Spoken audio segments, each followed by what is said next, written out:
Good evening, everyone. I'm Jay Rosen, the director of the Studio 20 program here at NYU. Welcome to our 8th annual Open Studio Night. It's great to see everybody here. We are going to graduate 14 students tonight and learn about their final projects. So, yeah, let's hear it for the graduating class of 2019. Before we get started with presentations, a few words about this event. Studio 20 is a 2-year master's program focused on innovation in journalism. It was launched in 2009, and the first event we had like this was in 2011. We believe in project-based learning, and it's called Studio 20 because we're at 20 Cooper Square. Students learn by working on problems that are 100% real, and they receive those problems from the media companies that they partner with. For example, we need a video product and we don't have a video team. What do? That's an actual problem from this year's group. Our students take possession of that problem, work on it, and deliver solutions. And this what you're going to hear tonight is both the problems they worked on and the answers that they came up with. The program for this event lists all of the presentations in the order that you will hear them, so it's good to follow along with the program. If you need a program, we have people who can hand you one. And we're going to go in the order they're listed. These students come from all over the world. They work as a team for 16 months together. They get to know each other very well. They get tired of one another, but they also rely on one another for mutual help. And they know a lot more about innovation in journalism now than they did when they started in September 2018. And I think you'll see that in their presentations. Each student has condensed what they learned throughout their project into a 5, 6, 7-minute slide presentation. And the people we have here are 3 categories: friends and family, mothers and fathers, the partners themselves, people representing the partners that these students work with, and our fabulous alumni. So many of them are here, and it's so great to see them. The hashtag for this event is Studio 20, and we are now ready for our first presenter, who is Amber Walker. So,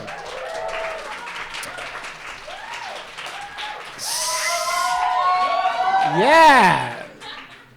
Amber's partner was NPR, and she is almost ready to go. Amber, are you ready? I'm ready. The floor is yours. All right. Hi, my name's Amber Walker. This semester I had the pleasure of working with National Public Radio for my project titled Alexa, Tell Me More. By a show of hands, how many folks in the room own a smart speaker as Alexa or Echo Dot? All right. So you're not alone. According to the 2019 Smart Audio Report, 21% of American households own at least one smart speaker, and the market is growing. In 2018, 14 million people bought a smart home device, bringing the total number of owners to 52 million. Of those owners, 69% of them use it every day. The top use cases are listening to music, checking the weather and time, and setting alarms. As an audio-first media company, of course, NPR is interested in how these users interact with their smart speakers, but it should also interest all news providers, given that 42% of smart speaker owners, or nearly 23 million people, use their devices to surface news content. This led to the essential question for my project.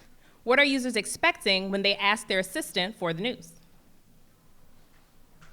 More specifically, I wanted to find out, 1, how my participants use their devices, and figure out if they listen to news on their devices. 2, collect all of their feedback and scenarios on the scenarios I designed to glean some insights into what their expectations are when they ask their assistant what's in the news. As an eternal optimist, I gave a lot of credit to smart speaker owners. I hypothesized that they were early adopters of technology who love to consume news, and given those credentials, they would know what kind of content they wanted to hear and would be specific with their query. I spoke with 7 users overall after taking a survey. The majority of them lived in urban hubs like New York and Washington, D.C. 5 of them owned an Alexa-powered device. 2 owned Google Assistant-powered devices. Commonalities among participants included using their device at least once a week and using it to listen to music. 4 of the 7 used their devices for news, including 2 who listened to NPR specifically. So what insights did I glean from these conversations? 1, users like choice, but not too much choice. For my user test, I went through 4 scenarios and noted listening time and rating on a scale of 1 to 10 for each. Scenario 1 was my control group, or the current state of NPR, that plays an hourly news brief. In it, an anchor reads a news script with audio clips from reporters in the field interspersed throughout. The brief runs 4 minutes and 34 seconds. The Alexa prompt stated, "Here's the latest newscast." I informed the users they could tell the device to stop when they had enough, and the average listening time for the 4-minute and 34-second brief was 33 seconds. Users gave it an average rating of 7.25 out of 10, the lowest of the 4 scenarios. For scenario 2, the device gave the users a choice of the latest hourly news brief or to play the top trending story from NPR. The Alexa prompt said, "Would you like to hear the current top trending story on NPR, or should I play the latest hourly news brief?" All the users asked for the brief in scenario 2. This showed me that users liked the idea of listening to a rundown of the day's news, but not necessarily in the current format. There was not much difference in listening time, but the users enjoyed having an option, which boosted the Alexa prompt rating quite a bit to an average of 8 out of 10. Scenario 3 gave users the option to choose one of 3 stories or to listen to the hourly brief. The Alexa prompt said, "Would you like to hear a story about the Trump impeachment inquiry, the Supreme Court, or the opioid crisis? Or say, play the latest newscast." This time, none of the users picked the brief and opted for one of the 3 topics. The insight I gained from this finding is that yes, users like choice, but they like informed choice. Options like hourly brief or trending stories don't really give users an idea of what they will hear. Average listening time in this scenario nearly doubled, with listeners tolerating a minute of the content. Things started to get a little dicey when users had too much choice. With scenario 4, the device prompted the user to tell it the type of news it wanted to hear. The Alexa prompt said, "Tell me a topic you'd like to hear about, or say play the latest news." Scenario 4 is experimental, so in this situation, it didn't actually play a story, so I don't have average listening time.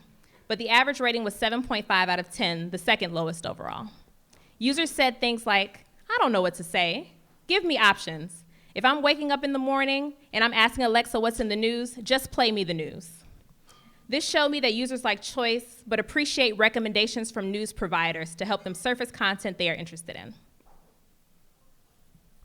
For my second insight, I learned that users prefer short, concise responses.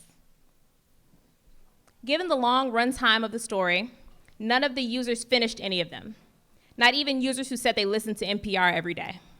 When probed about their thoughts, users said, "Oh, that was boring. Does it really go on for that long? I guess I'm not really paying that much attention when I'm getting dressed or putting on makeup in the morning, and can I skip it?" Which was the most common answer. When forced to sit and listen to a program intently, the NPR users specifically said they would prefer a headline experience where the device gives them a bit of info about the story with the option to go deeper, or just a more condensed version of the story. For my third insight, I learned that these devices are pretty well integrated into the users' daily lives. Nearly 70% of them said that they used routines, which is the feature that allows users to use an evocation phrase like "Alexa, good morning" to trigger a pre-programmed set of actions, like telling the weather or their morning commute time.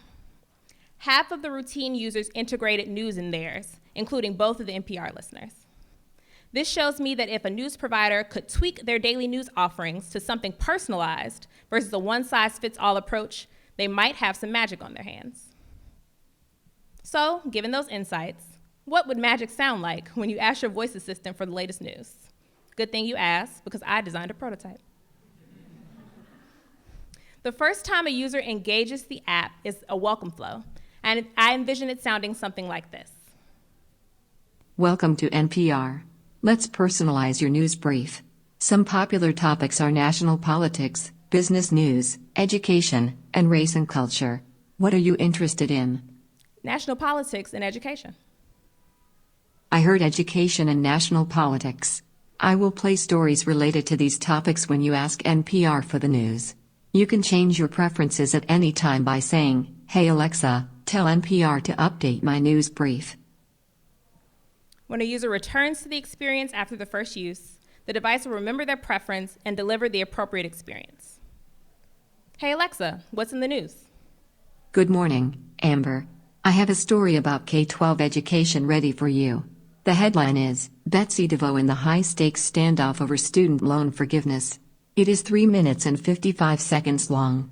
Would you like to hear it? Yes.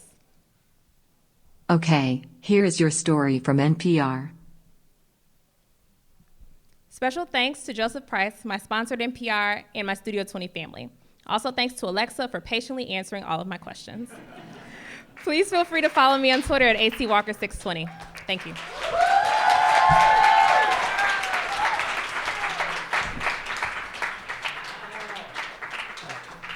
As our next speaker is getting ready, what I love about Amber's project is just that smart speakers are just so new. We're like in the infancy of this medium. We don't really know what it's going to be used for in the future. And our Studio 20 crew is already on it and already solving problems for it. Natasha is our next speaker. Her partner was Cosmopolitan, Yeah. and the title of her project is Kids These Days. Ready, Natasha? Yep. Okay. Good evening. My name is Natasha, and the first time I picked up a copy of Cosmopolitan, I must have been around 13, and here's a super awesome picture for your reference. I stole a copy from my older sister's bedroom because Cosmo was what sexy, older, grown-up women read, which I at 13 evidently was. However, what about my peers who didn't have a sister 9 years older than them with surprisingly lax bedroom security? I'm generally considered to be the oldest of Generation Z, a generation that buy even fewer print products than their predecessors, millennials. How can a legacy print publication be engaging for a cohort that are the least likely to buy what once was their core product? That's where my final project comes in. Kids These Days, Adapting Legacy Print for Generation Z in partnership with Cosmopolitan, is a Gen Z strategy project that looks at how Gen Z consume media in order to adapt legacy print for a new generation of readers by creating platform-specific personas. Before I get ahead of myself, allow me to clarify exactly who Generation Z are. If we're talking celebrities, think a whole range from Kylie Jenner to Greta Thunberg. In terms of cutoff, in terms of years, cutoff is around 1996. But the bigger thing to bear in mind is that they're digital natives. That means that they don't really remember a time before the internet was widespread. They're also on track to be the most racially diverse and highly educated generation yet, and are bigger than either millennials or baby boomers. Their spending power is currently valued at $44 billion, and it's estimated that Gen Z will account for 40% of all consumers in the US by 2020. The challenge with Gen Z is that they consume media in a different way to previous generations. One survey estimated that 70% of Gen Zers watch YouTube for 2 hours a day.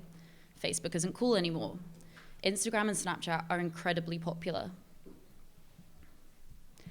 Now, I know it can feel like we only just got our heads around creating content for millennials, and that Gen Z can feel a bit too young. However, they're not really. Some of us have already gotten a degree, worked for a full year, moved across the ocean, will be finishing grad school in approximately 5 minutes, and would quite like a job. The next generation is growing up fast, and adapting can ultimately be a point of survival for publications who want young readers now, as well as readers in the future. I approached this project in a couple of steps. Firstly, I read everything that I could about Generation Z. Secondly, I took a deep dive into Cosmo's social media data to see who their existing readers were. Then, I interviewed 9 Gen Zers in depth.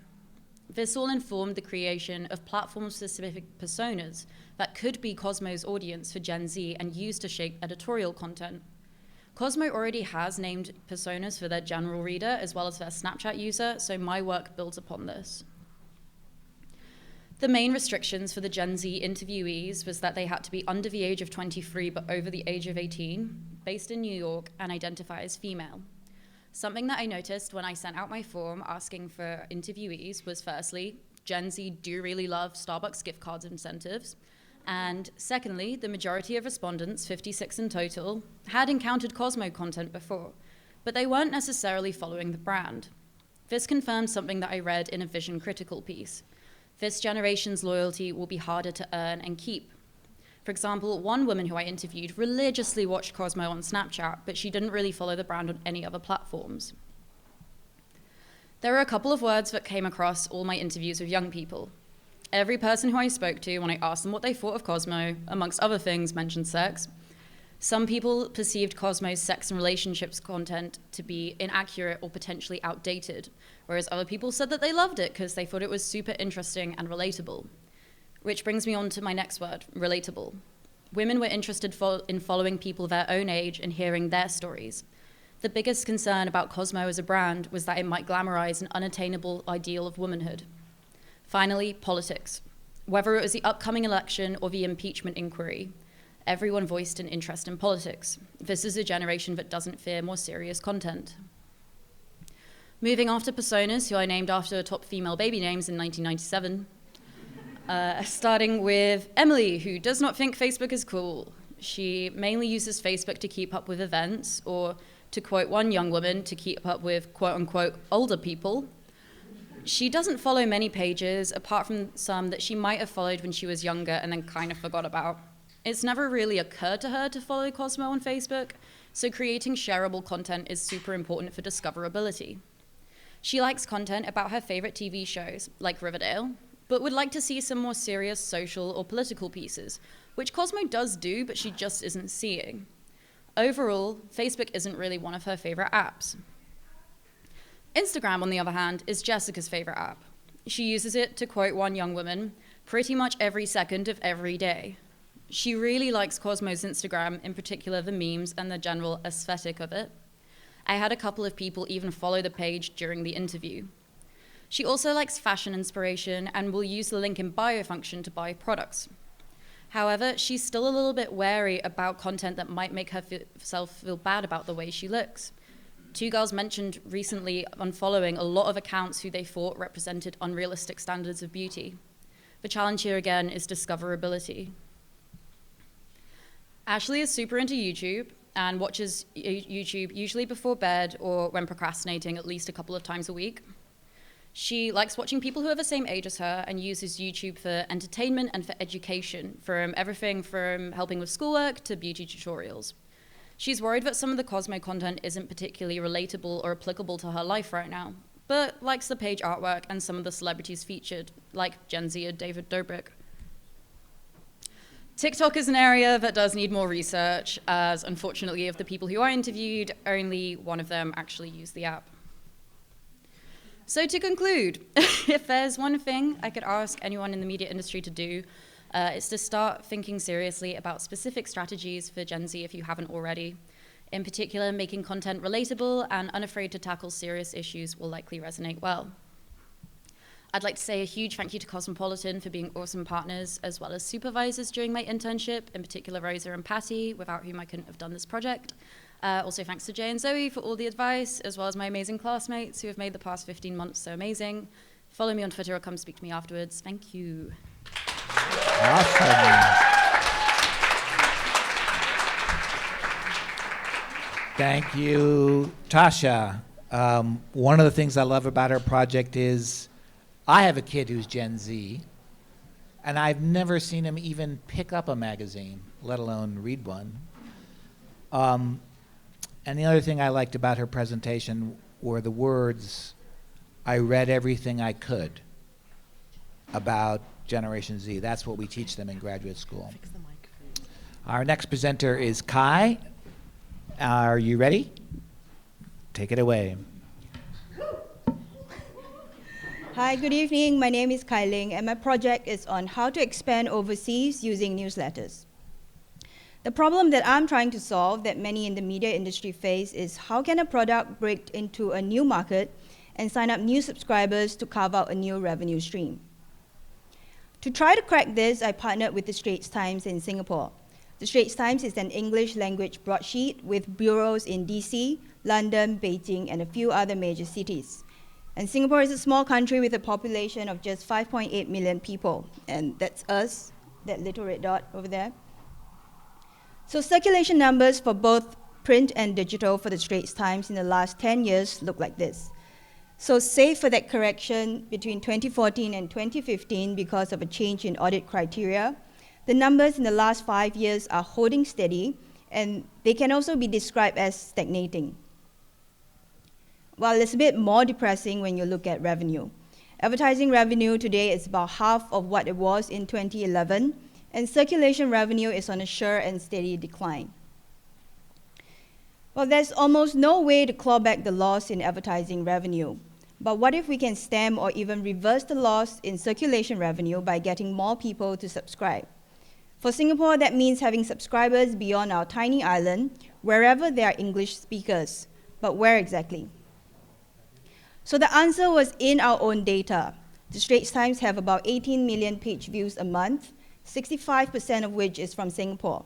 Our second biggest market is actually the US, which accounts for about 10% of page views. So we thought the US it is, but first we needed to answer a few questions.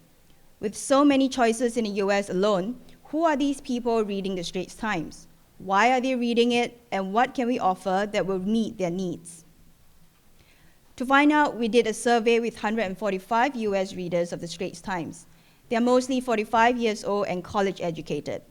They told us that they like the Straits Times for its strong coverage and insights on regional and global affairs, and value the paper for its Asian perspective.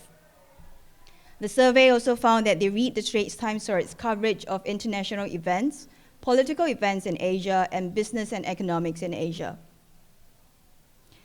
And even though most of the US readers are flybys, more than 30% of the 145 people surveyed used the Straits Times at least a few times a week. With the results, we felt that we could develop a free newsletter strategy. So the plan was to change and improve an existing newsletter called Asian Insider that was launched in June.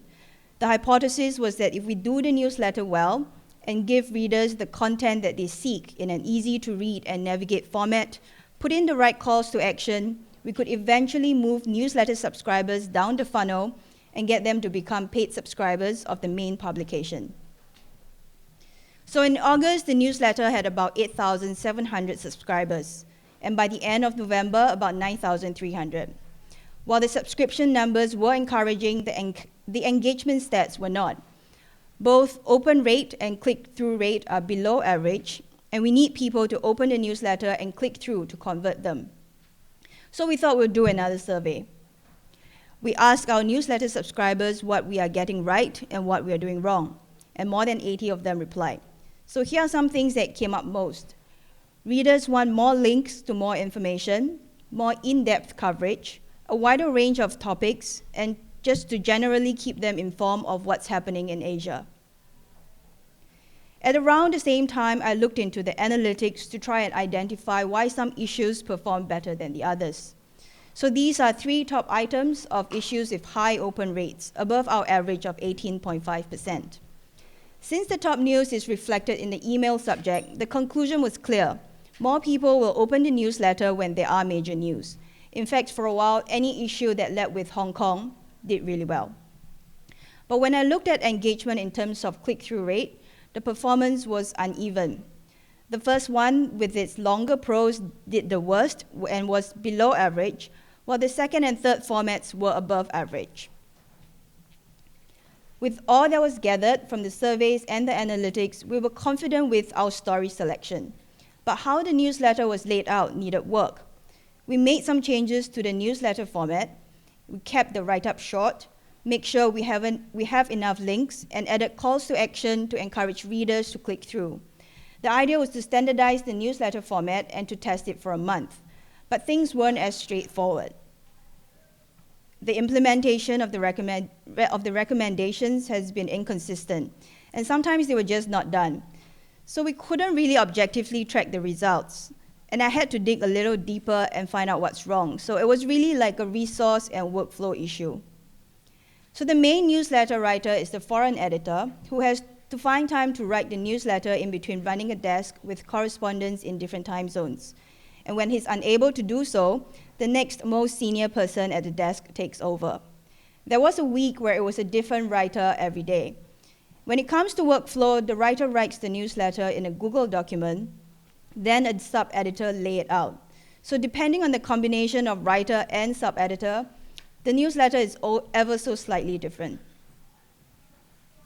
So right now, I would say we are still fumbling at the engagement stage. The newsletter is certainly engaging to some, but to be truly successful, the newsletter should have an open rate of about 30%, with a click-through rate of between 4 to 7%. And getting the newsletter into shape to hit these numbers will be a priority. But to get there, we need to take a step back to address the manpower and workflow issues. So top of my to-do list when I return to the Straits Times next month is to propose that a dedicated writer be assigned to the newsletter. Even though the foreign editor's version of the newsletter tested best among users, he just has too much on his plate. Next, we should customize the CMS and use it to standardize things like length of write-up and which words to bold. It would be so much easier to get things done when I'm not half a world away and half a day behind. So I do see light at the end of the tunnel. And I had thought at the beginning of this project that if we just get the newsletter right, we can get some quick results. But being away from the newsroom for more than 1.5 years, I forgot about how difficult it is to get people to change the way they do things. All the research that I've done on newsletters tells me that when done right, newsletters can do wonderful things. Increase engagement, increase loyalty, and a higher likelihood of conversion. And all these are still true, even if the Asian insider is not there yet. But the good news is, I think I know how to get us there. So finally, I want to thank Jay and Zoe, and my classmates in Studio 20, and my colleagues at the Straits Times. Thanks also to Adeline and Lee Fen for being here. And you guys can find me on Twitter, but email me would be better. Thank you.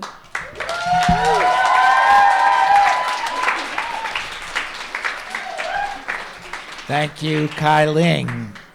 What I love about Kai Ling's project is that here we are in New York, and we're creating change 9,520 miles away in Singapore. And yes, I looked it up. That's how far it is. Increasingly, our students come from all over the world, and they work with partners that are all over the world as well. So, our next speaker is Naz, and his project is called Making the Case for Funding, AR. Are you ready, Naz? Yes, I am. Take it away.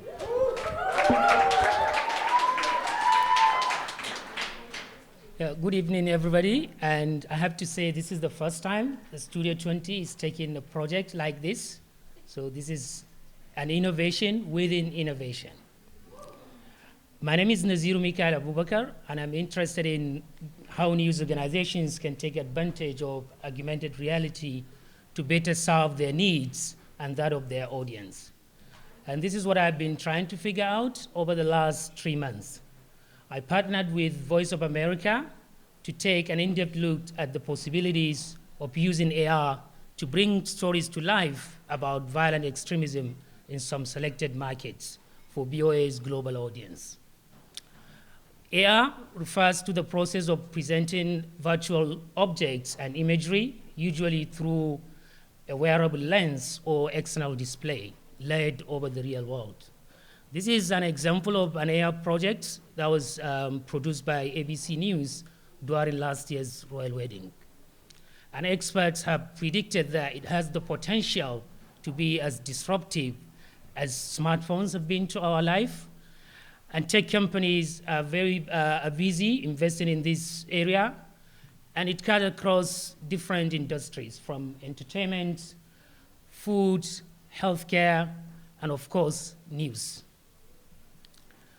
My work focused on a feasibility study on all the target regions to produce a working document for Voice of America and a budget proposal in order to make a case for funding to the BOA management.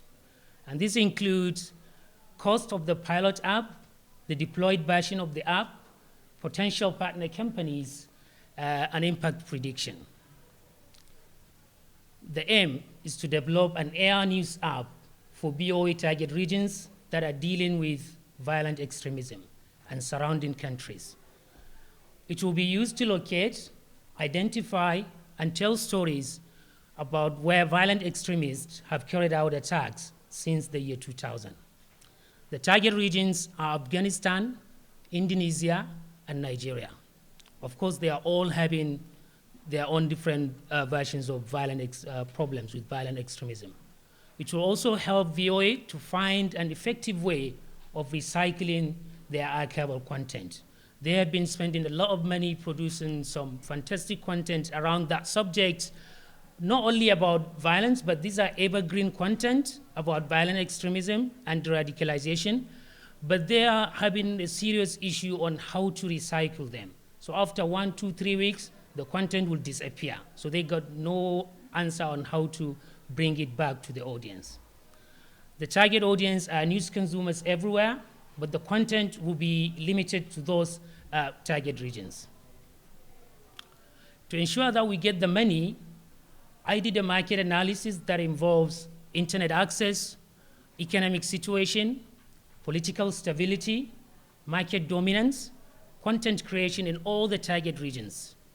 I also analyzed opportunities, challenges, strengths and weaknesses of BOA, and find a cost about the pilot and the deployed version of the app, and also an impact prediction.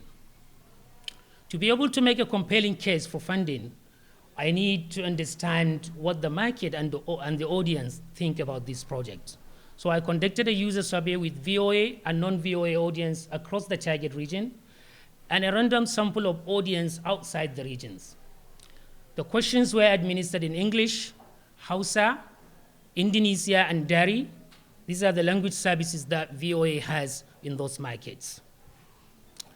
What I discovered was very interesting because, and I needed to include that in order to make a case. 54% of my respondents from outside the regions, who mostly live in developed countries, say they had experience of consuming news in AR or BR format. But only 36% of them said they would like to use the app that the BOA is proposing, while a quarter of them had consumed BOA content of violent extremism before. In contrast to them, my respondents from the Nigerian market, for example, where BOA is very strong, especially its Hausa service, all of them said they have consumed VOA content about violent extremism, 100%. However, only 11% of them, only 11% have ever consumed news via AR or via technology. But 81% still say they want to use what BOA is proposing. This is a very interesting finding because no prior exposure to AR, but huge interest in it, probably because they love VOA. And I got similar outcome from the 2 other regions that I studied. These are some of the comments from the people that I spoke to. One of them said she liked AR because it gives an immersive experience to understand the news. While another person from Nigeria said, I have been hearing about it, but I would love to use it if it will not cost that much. I will come to talk about internet access later. My research also found that the internet, the communication infrastructure in all the 3 target regions are not advanced enough to support AR's active form of consumption. There were also issues about privacy, ethical concern, because the topic is about violent extremism. People were worried that the app will contain gory images and violent scenes. They also want the app to be as simple as possible. There were also appetite for BOA content across all the target regions, but it was clear that majority of audience there, they had no prior experience of using AR. Because the main aim of this project is to make a case for VOA management to fund this, I also made some financial recommendations based on my research that include the cost of the pilot app, potential partner companies that the VOA need to engage in developing this project, impact prediction, and also make a case for the app based on the following recommendations. Even though majority of VOA audience in the target regions have no prior experience of using AR, and the internet connectivity there is not strong enough at the moment, I still recommend that the project should be funded because it is a long-term investment and you need to be ahead of the game. You don't have to wait until access or everything is there before you move in. So you need to be ahead. As I said earlier, the main target audience for this project are global, not regional. Regions are only where the content will be sourced. And there are massive potential for growth in the target regions because we have young, digital savvy population and rising middle class, especially in Nigeria and Indonesia. Having the app will also help VOA in applying the same technology into other stories. It will also give them the opportunity to recycle some of the archival content that they have been producing for years. They should also need to develop a partnership with technology companies that are into AR business, because that will be the easiest way to set up your own AR studios and what have you. But at the same time, they also need to be developing their own internal expertise so that they will be able to take over the projects in the future. They should also need to consider all the issues that were raised during my user interviews because they are important, and that is the only way that they will be able to make a successful pitch to the management, and also they will end up with a successful app.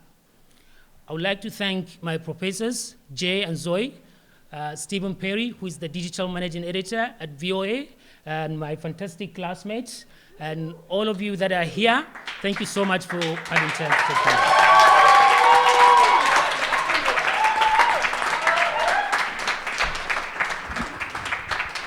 Thank you so much, Naz. The cool thing about Naz's project is it's the first time a Studio 20 student has put together the data and the arguments necessary to get funding for innovation. And that's something we're super proud of him for doing. And our next presenter is Dania. She worked with V Magazine. And when I said earlier, we don't have a video team, but we need to do video, help us out, this is her project. Dania. Hi. Are you ready? Yes. Can everyone hear me? Or is it too low? Are we good? Let's just do this. Hi, tall people problems. All right. So print editors producing video stories. Sounds kind of weird, right? Until now. Hello, everyone. I'm Dania. For the last few months, I've been fortunate enough to work with V Magazine as my Studio 3 partner. I've collaborated with the print and digital editorial teams to develop a sustainable and agile video product and strategy that's granted the opportunity for traditional journalists to create and innovate beyond text. A little bit about V. They are a print-first publication known for spearheading the latest in fashion and debuting in-depth interviews with renowned artists and showcasing behind-the-scenes access for pop culture's biggest events. But I found that their existing video products weren't performing as well as their competitors, like Vogue, Harper's Bazaar, and Refinery 29. The content is eye-catching with high-profile celebrities, but very short, lacking dialogue, and often published randomly. For instance, with this video, it's underperforming with a 2% play rate among its 1.5 million followers. Versus videos that do well, almost always have dialogue, maintain a level of consistency, are usually a part of a larger series, and are relatable to the user. For example, Refinery 29's Hair Me Out is a weekly video series that showcases in-salon hair transformation experiences.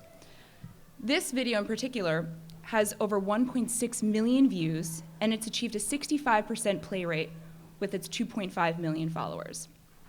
It occurred to me that there was no strategy for V for consistency and therefore no sustainability.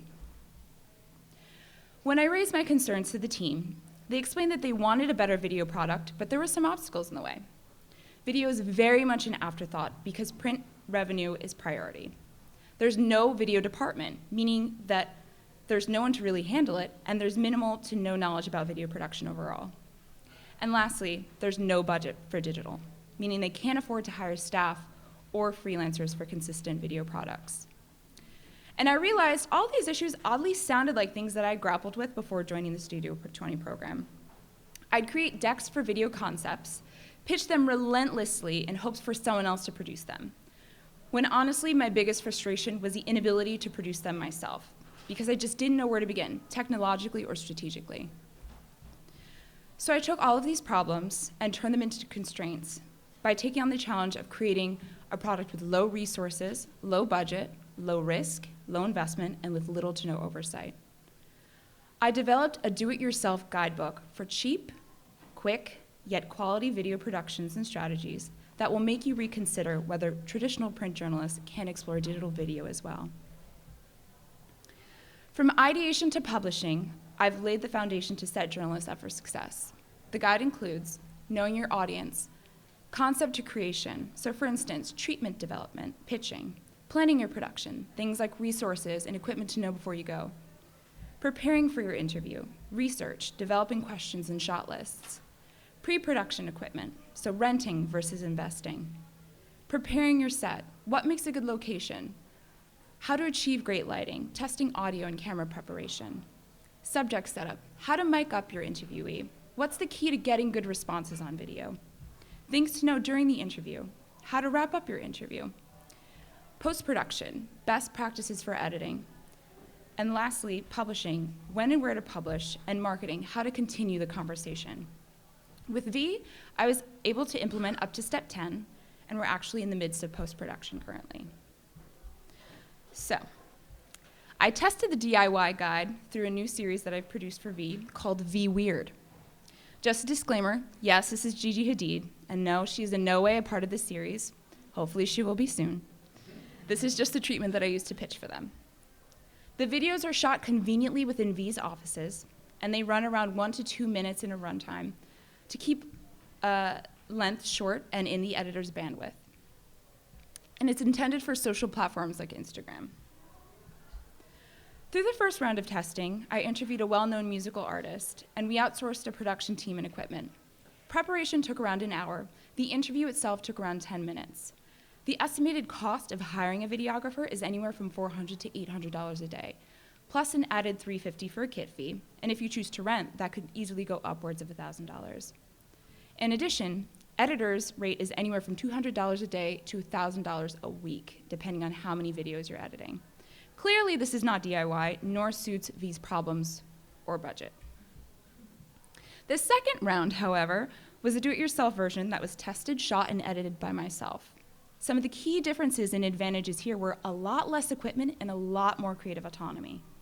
I only used 3 small LED lights, 1 tripod, a DSLR camera that could easily be replaced by any sort of smartphone, a lavalier mic, and a pair of headphones.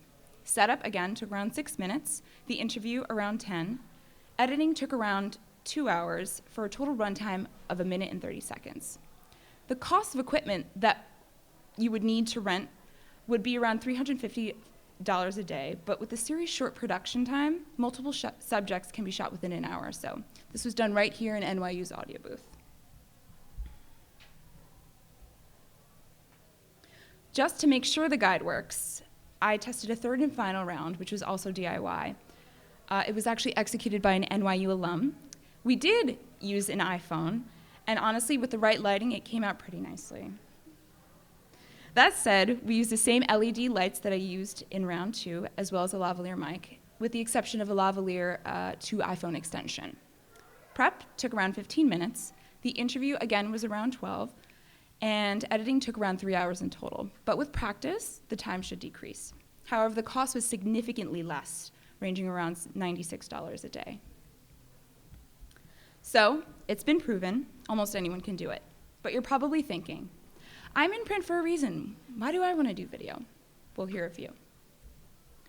You have the ability to create and innovate and expand your form of storytelling. You're able to connect and engage your audience in a new way. You're able to grow and convert your audience that you're missing by working solely in print. You have full autonomy and creative control. That in and of itself is huge. And it's manageable with low cost, low overhead, and low investment in time and effort. Minimal resources are needed. I'm pretty sure almost all of us have a smartphone in this room already. It gives us an opportunity to translate print stories into a digital format. There are abundant branded content opportunities. Production can be done and iterated quickly. And most importantly, it makes us a well-rounded, diversified, and marketable candidate in this ever-evolving digital phenomenon journalism is grappling with. So, thank you so much for your time. I'd like to thank my editors, Devin and Avi, for their immense support and trust to exercise my creativity with a brand I respect so much. I'm also grateful for Jay and Zoe for their amazing program, and Hilka Schellman, who was the best video professor and mentor I could ask for. And of course, my Studio 20 family. Please come and chat with me afterwards, and hopefully I didn't put myself out of a job by creating this product. Oh, stay tuned for Be Weird, it's coming soon. Follow V Magazine, thank you.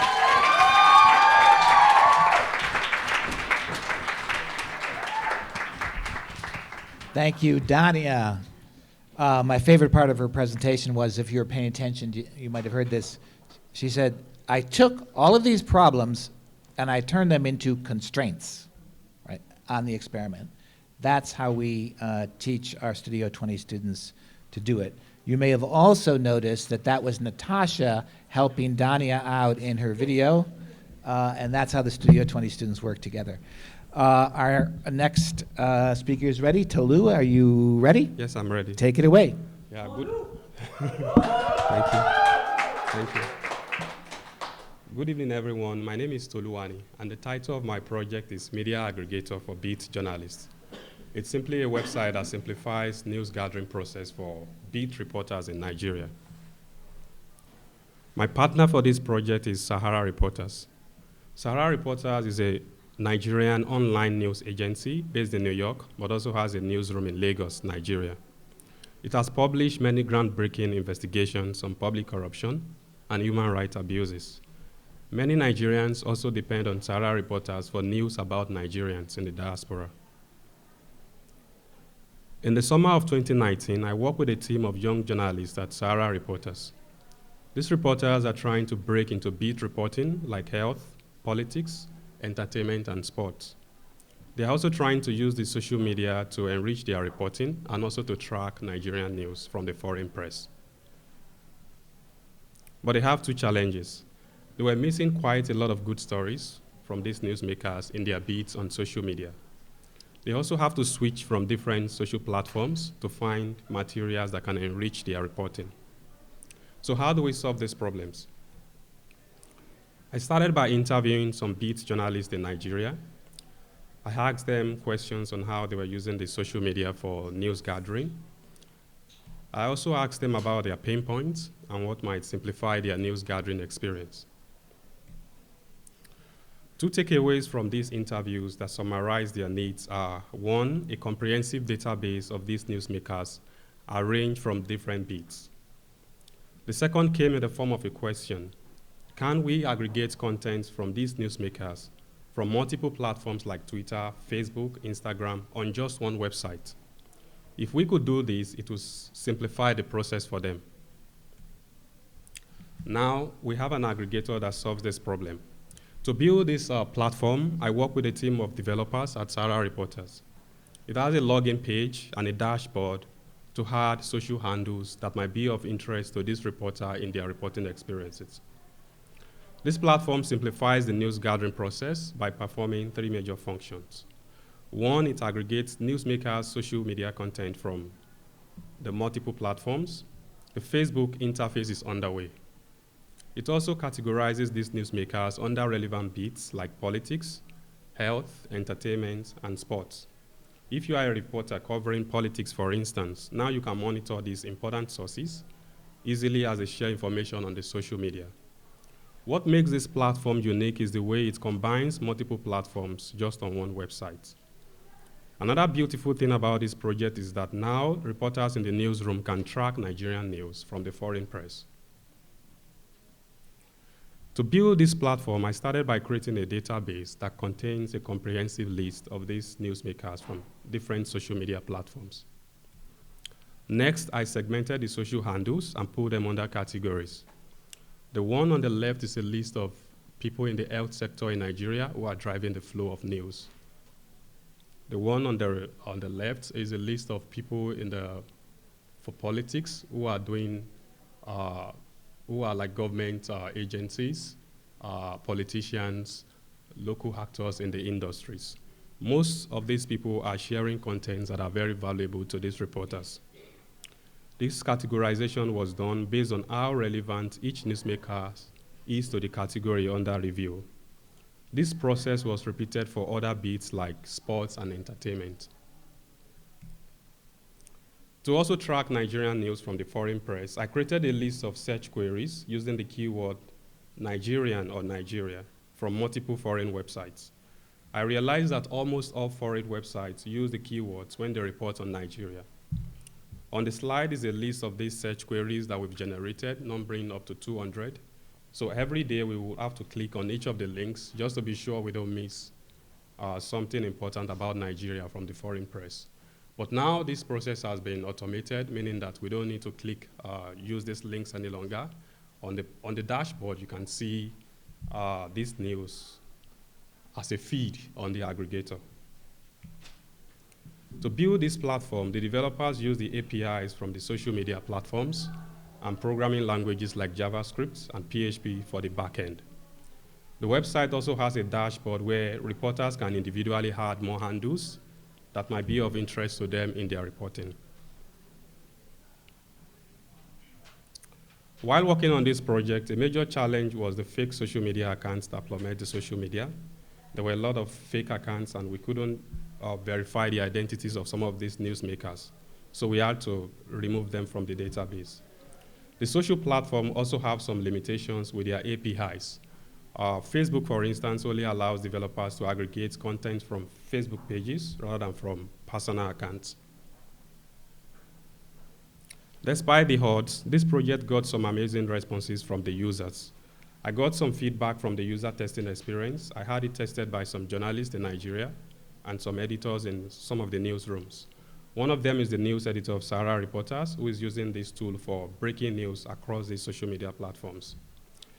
The good news about this project is that other newsrooms anywhere in the world can adapt the same strategy for a simplified news gathering experience for their beat reporters. I want to especially thank the eternal God, the beginning and the end, for the gift of life and for the success of this project. Special thanks to my Studio 20 family, especially my professors, Jay and Zoe, for their support in the course of working on this project. If you have an idea and you don't have someone to fund it, that idea will just lie fallow. So I'm very grateful for the support I got from Sahara Reporters, the Chief Operating Officer, and the founder, who, when I discussed this idea with them, they agreed to fund it.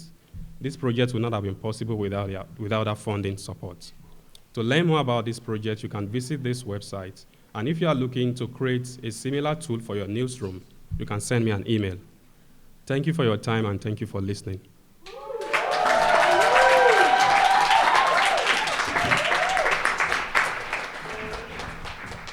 Thank you, Tolu. Some of the alums who are here will know that one of the lessons that I continually teach my students is the simplest way to add value is to save the user time. And that is what Tolu's project does. He saves the reporters in Nigeria time in surveying social media to find news and to find sources. Once again, we are very proud to be making innovation in Nigeria from thousands of miles away in New York. Our next presenter is Manyu.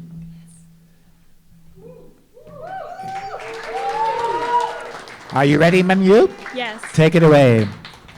Hello, everyone. My name is Manyu Jiang.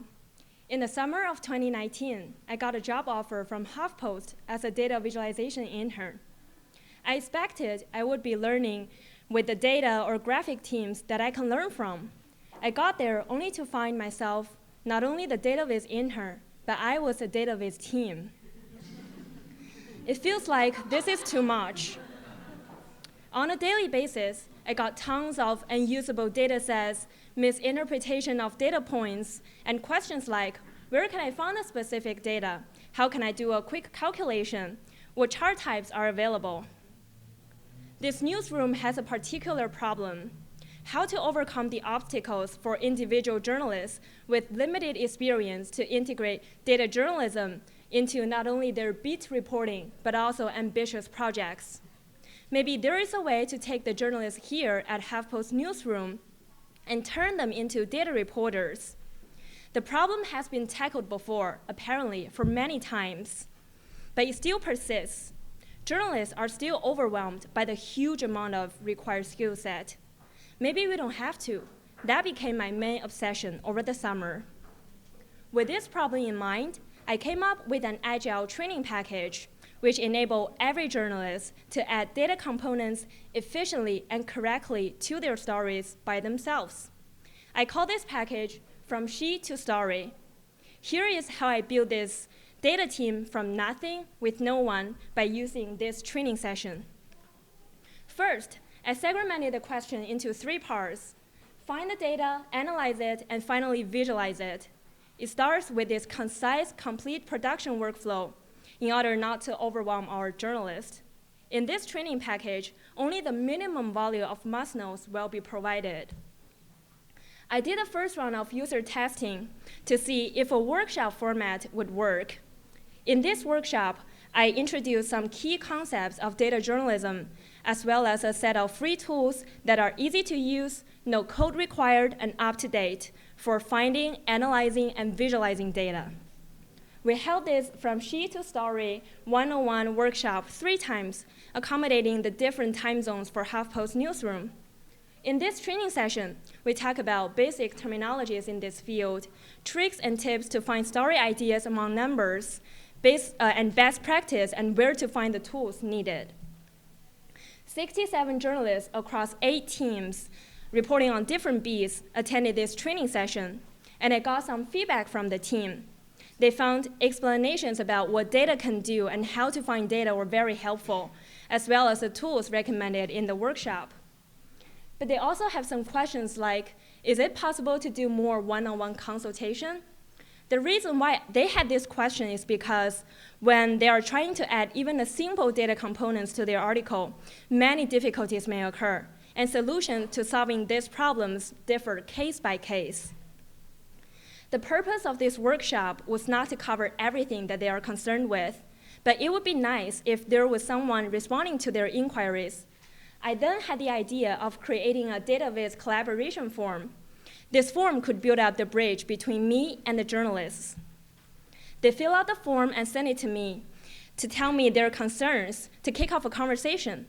In my many one-on-one conversations with journalists in this newsroom, I found they have plenty of common problems. In order to better understand the need of my users, who are journalists with very limited experience in data journalism, I surveyed 15 international journalists and got this result. The top 2 challenges are finding the raw data they need, analyzing it, and coming up with story ideas. To my surprise, most of them didn't find visualizing data very difficult due to a lot of fast-involved, easy-to-use data visualization tools. I realized there is a huge demand for more complete training package that cover the most common questions. They can first go to that resource platform and find answers themselves, saving us both time.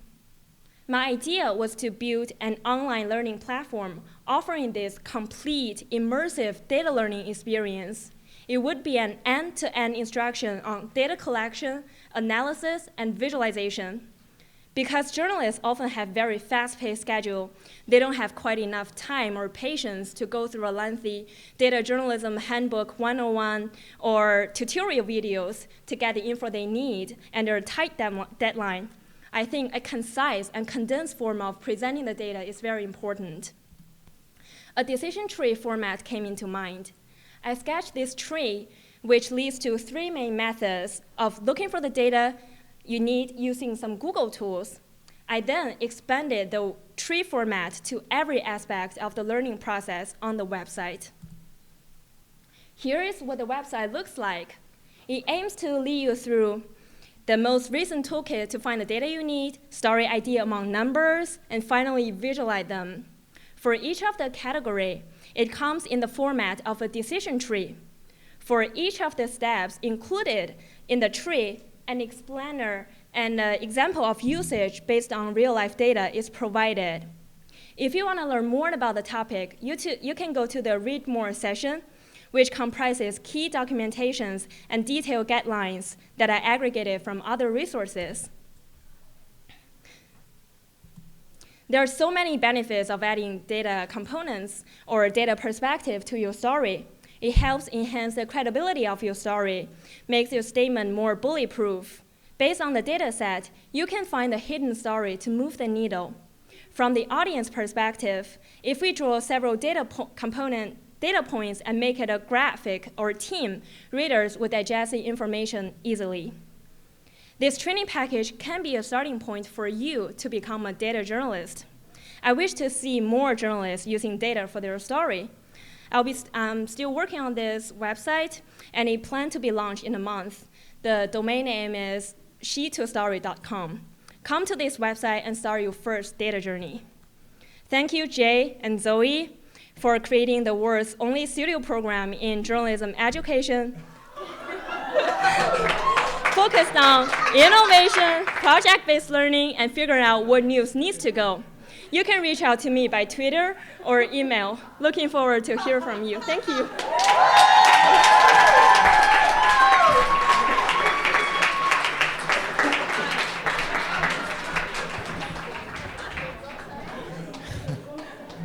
That pineapple was a first.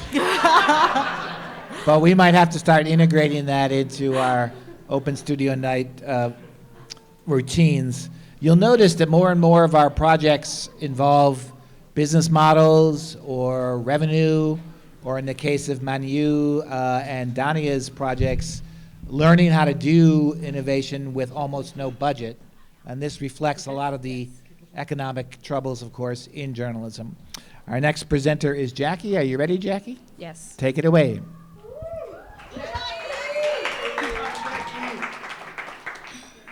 Good evening. I'm Jackline Kemigisa, and for the last couple of months, I've worked with Documentedny to solve the problem of limited production of content. However, the lack of enough content as well as limited staff is not only a documented problem. Many other niche publications have the same problem. While carrying out my literature review, my realization was that even though niche websites have a particular topic, many of them did not have a stash of evergreen content, content that keeps readers coming back, attracts new audiences. With that realization in mind, my hypothesis was that developing a key documents approach to content creation for niche publications would solve that. Now you're wondering what I'm talking about. Anyway, by a key documents approach, I mean collecting all essential documents, materials that are crucial to understanding that topic. So I wanted to see if this would work. I then tested it with my partner, Documented. So for my partner, their niche subject is immigration.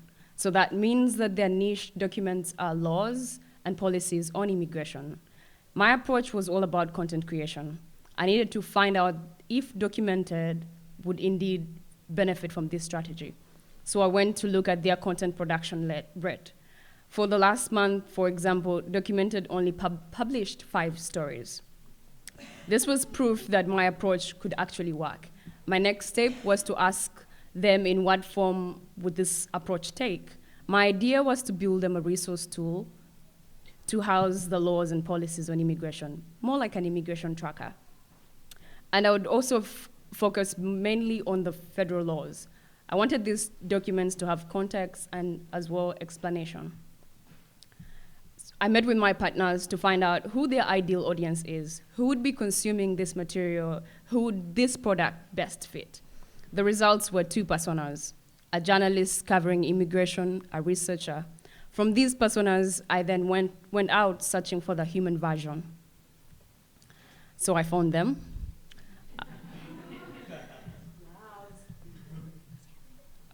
I wanted to know what their goals were, frustrations, motivations, pinpoints, and would they actually use a product that I had in mind?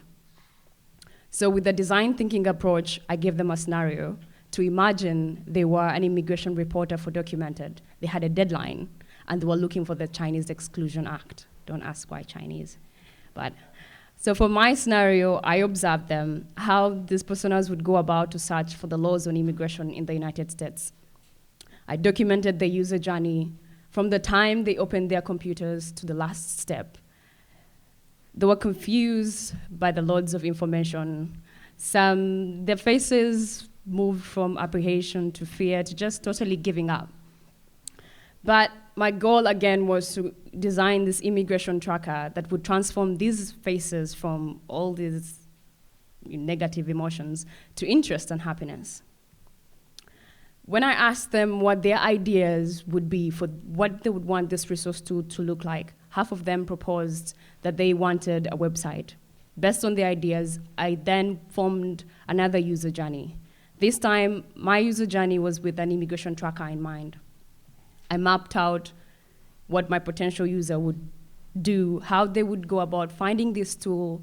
This user journey was a user journey that I hoped they would take and transform those faces to something more interesting.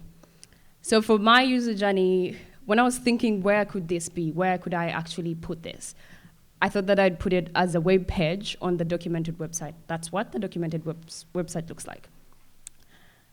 So going off of that, I then went to the actual design. What would the page look like? What would this page tracker look like? So if you clicked on the bills button, a drop-down would appear listing the laws, when they were passed, if signed or not. Then there would be a section explaining the differences between a bill versus an act. I found that that's one thing that most people do not know or understand what that means. And then if you went further and clicked on a specific law, let's say, for example, the Bureau of Immigration and Naturalization Act, the object of the bill will show up, followed by the option of downloading the actual text. On the other side, you would know which Congress passed this law, the history of the law, and more supporting documentations. So going back to my first argument, you're wondering, how would a key documents approach to content creation work for another niche publication that doesn't do immigration? Well, here's how. Let's say, for example, if you are a human rights publication in the United States, your key documents would be UN laws on human rights, the United States Constitution, key laws that have set a precedent in human rights in the United States. So after you get these documents, you need to find a persona. Who will consume this product? Why would they consume this product? What do they like? What don't they like? Once you have all that, you ask yourself, what will this form? What will this key approach look like? For my partner, it was a website. Yours can take different formats, but always remember to use a test.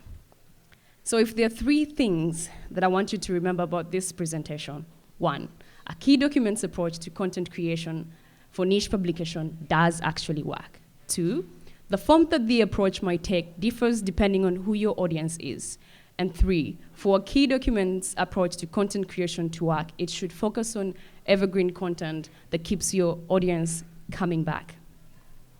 This project would not have been possible without the help of my partners, Documentedny, Jay and Zoe, and lastly, my classmates. Thank you so much.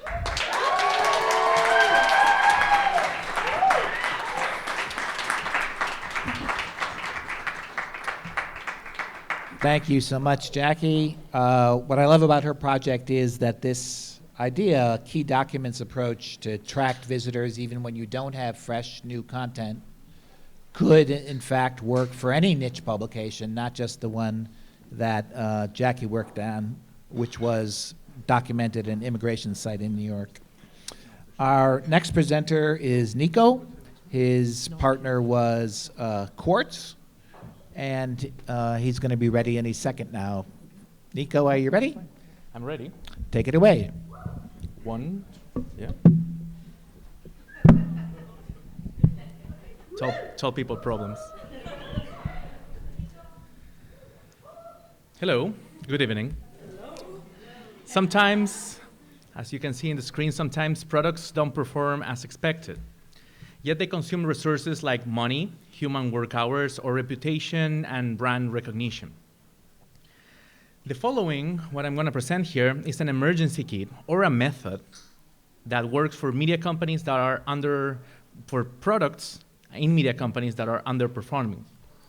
And by underperforming, I mean in terms of reach users, interaction with users, or if the product has a workflow too difficult to follow, or if the cost of keeping the product alive maybe is too high. This is what the emergency kit looks like. So I partnered with Quartz to design, test, and polish this kit with the idea to then distribute the method to other media companies, especially low-budget media companies or media companies from developing countries. I work directly with the member experience team in Quartz, also known internally as R&D. We decided to work on a product called conference calls. They are an online conversation, usually between two Quartz journalists that talk about a specific subject that has been published on Quartz during the week. Users can make questions. The conference calls last more or less 30 minutes, and the recording can be found on the website afterwards, usually a couple of days after the call happened. This is what the conference calls look like. According to the team, this product was underperforming in at least 2 of the 4 variables that I mentioned earlier, users and interaction with users. So this is the kit again. We went to step 1, measure all data from all different platforms. And then we defined key performance indicators, KPIs, to know what success is and how conference calls was doing with the KPIs. And then we identified number 2, we identified the different kind of audiences, and then we talked to them. I got to identify 4 different kinds of audiences. A, members that have consumed conference calls. B, members that know about conference calls but have not yet consumed. C, members that don't know about conference calls. And C, non-members that don't know about it, nor have they consumed. With the help of Studio 20 alumni and Quartz staff member Feli Sanchez, we tagged and surveyed 39 people from cohorts A and B, as we wanted to actually know their motivations and pain points, especially pain points when consuming or failing to consume conference calls. Strategies and studies of the other 2 cohorts should also be implemented in following stages. The results showed us trends. In this case, by landslide, the biggest problem for those who do consume conference calls is accessing the calls, then the content that the calls have. On the other hand, many of those who consume conference calls seem to really love the product and keep coming. 38% of all those that we surveyed say that have attended at least 5 calls. This sounds impressive, but let's remember the first problem that Quartz had. The gross number of users of the product was low. Based on the data gathered, and when in the first point I said, get all the data, I mean it. We got data from the Blue Jeans video call software, Vimeo, Google Analytics, and the emails.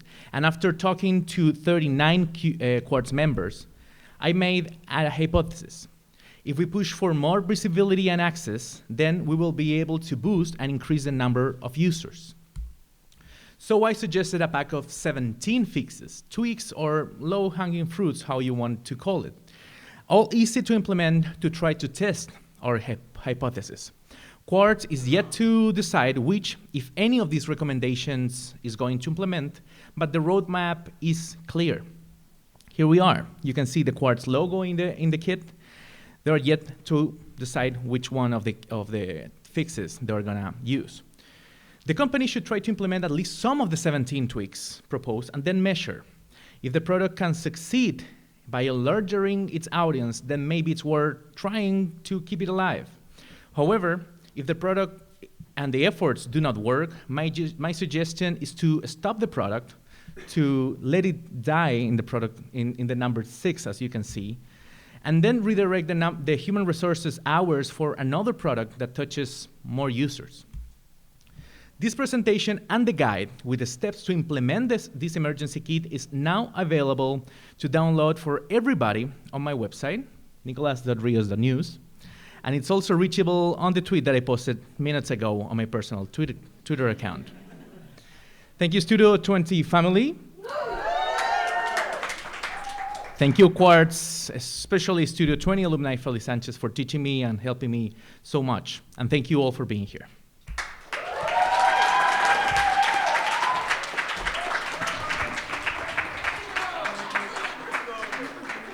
Thank you, Nico. We think of innovation, of course, as trying new things. But the more things you try, it means the more things you're going to have to kill, because some of them don't work. You ever experienced that, Greg? So Nico's innovation was how to be smart about things that need to be killed.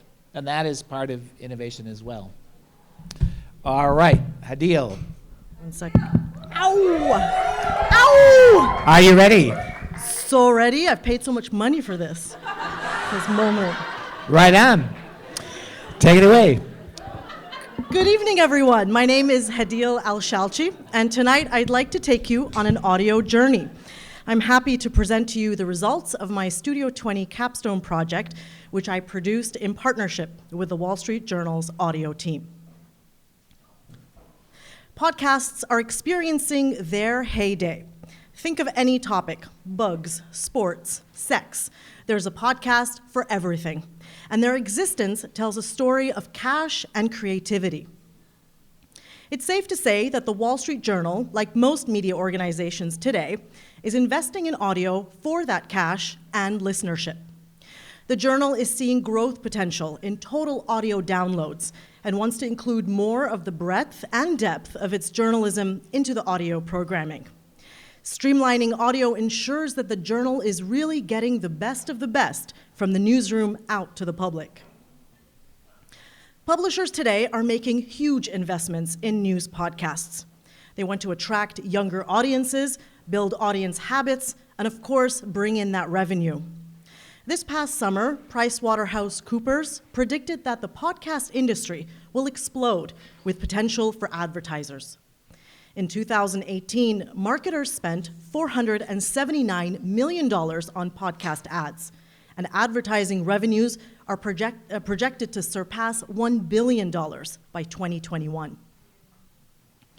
Industry surveyors Edison Research showed that 54% of podcast consumers say they are more likely to consider the brands they hear on podcasts compared to 7% who say they are less likely. Last week, the Reuters Institute said that the number of new news podcasts grew by 1/3 between January and October this year. That's a 32% jump. While the detailed numbers are proprietary, the Wall Street Journal's flagship podcast, called The Journal, is seeing a steady increase in audio downloads, and the revenue stream from audio has been increasing year over year. Podcasts, like any storytelling medium, need content, and that content comes from storytellers. And storytellers at the Wall Street Journal or any other similar media organization are the journalists. The success of the podcasts at any media company depends wholly on the newsroom's reporting and their reporters. But how do you feed the beast when the storytellers mainly perform as text reporters? They think, they report, they write, they cultivate sources within a text attitude. They are also under pressure with editorial deadlines and strict demands. Additionally, how do you do this when the audio team itself is small and scrappy? At the Journal, it can be compared to a startup within a huge organization. One solution is to develop audio skills in the newsroom, to teach text journalists how to think in audio. essentially turning them into audio journalists as well. As both an audio and print reporter myself for over 10 years, I knew enough about both mediums that I could help the Journal with this part of their strategy. But first, you need buy-in from the newsroom to agree to add more work to their plates. Luckily, the relationship is a symbiotic one. The newsroom scratches the audio team's back and vice versa. While the Wall Street Journal wants to cash in, the reporters have their own motivations for getting involved in podcasts. I dove into the newsroom and spoke to 10 journalists about those motivations. They came back to me with two main reasons why they were excited about doing audio. The first is to reach a wider, different audience and to have more exposure for their stories. The worst thing for a reporter is to feel that they're writing into a vacuum, that they are preaching to the choir, or worse, that no one is reading, listening, or viewing their hard work. An old joke in the world of journalism is that the Wall Street Journal is read by people who run the country. The company's digital readership looks like this. 62% are men, with an average age of 43, and the average household income is over $200,000. But according to the latest data, the demographic of podcast listeners is almost equal based on sex and sways more on the younger side. While all demographics have been growing, much of the increase in podcasting has come from Americans aged 12 to 24. This means that stories definitely reach a different range of people altogether through audio. The second thing the newsroom was excited about is learning new journalism skills. Like any smart reporter, updating your skills means you are marketable, hireable, and more attractive for promotions. For those in the audience who are not reporters, a print journalist is quite different from an audio journalist and from a video journalist. Sure, they all use the same skills when cultivating sources, coming up with ideas, working on a deadline, but the way they think of how they collect their information and how to present it is almost always different. And so, the Journal's newsroom wants to learn how to write scripts, record themselves clearly during a remote two-way interview, understand what makes a character great for audio, and how to create a comprehensible story arc for a podcast. Along with regular trainings and really just doing more audio, one solution I helped to pitch and create is an evergreen online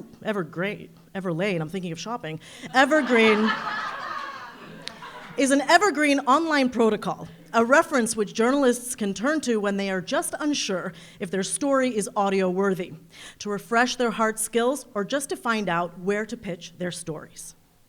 In this interactive tool, reporters toggle through a deck that teaches them how to write that great script or story arc. The manual will also include many real-life audio examples that will inspire reporters and make them hear what they can sound like. Created in a format that is friendly and familiar to the Wall Street Journal's newsroom, I'm confident this product will help fulfill part of the company's new audio strategy. The Journal will hopefully get some of what it wants, that revenue and listenership, and the reporters will get what they want, more exposure and new skills. I'd like to thank Kateri Jochum, the executive producer of audio at the Journal, Emily Anderson with the digital strategy team, Francesco Marconi of the head of R&D who brought me into the building, Jay and Zoe, thank you so much for creating this program and guiding us through it. And to my Studio 20 family, I will party with you after and not go home to watch Love Island. Thank you.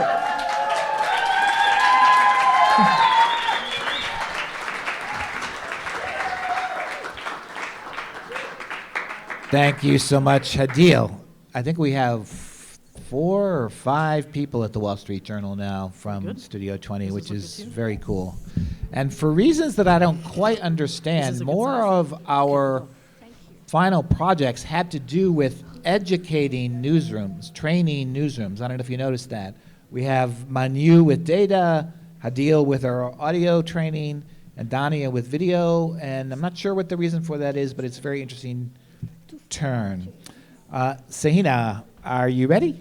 2 minutes. 2 minutes, okay. Meanwhile, you may have realized more of our projects have to do not only with business models, but almost every project we've heard about tonight involves user testing. and interviews with readers or listeners or possible users of the product. And that's something that Zoe Fraud-Banar, our technical advisor, has brought to Studio 20, and it's become an essential part of what we do. Are you ready? Yes, I've taken the picture. We're ready now. Sahina, go ahead. Good evening. Good evening, everyone. My name is Sahina Shrestha. For the next 7 minutes or so, I'll be talking about my project on how to build audience. At the beginning of the semester, I started off with a problem. How can a news organization reach audience and turn them into loyal readers who will eventually support the journalism they do? Especially when you're publishing in a language that is not spoken by more than half the population in the country and are competing with well-established media organizations that have built loyal readerships over time. For this, I partnered with The Record, an English language media startup in Nepal. This digital native news outlet provides an analysis on politics, society, and culture, and is member funded. I started with the hypothesis that the audience will come to you if you offer them a mutually beneficial relationship that is both valuable and valued. The first thing I tackled was the question of what makes us us. Why should the audience come to us as opposed to going to a competitor?